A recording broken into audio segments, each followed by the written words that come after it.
અવાસ્તવિકતાના ઊંડા પાણી પર વાસ્તવિકતા તેલના ટીપાની જેમ તરે છે.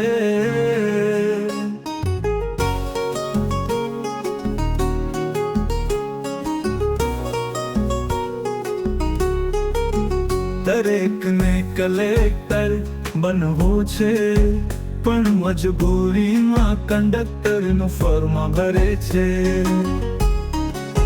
જીતવામાં કોઈને રસ નથી, આત્મા તો બીજાને હરાવતા કરે છે.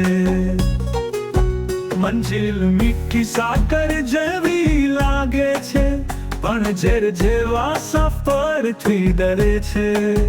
ગાય ભલે ને જગતની માતા હોય, પણ લીલું ઘાસ તો બંસ જ ચરે છે. ભાઈ રાણો રાણાની રીતે હશે, પણ આ જગતમાં રાજ તો શાણો જ કરે છે. વાસ્તવિકતાના ઊંડા પાણી પર વાસ્તવિકતા તેલના ટીપાની જેમ તરે છે.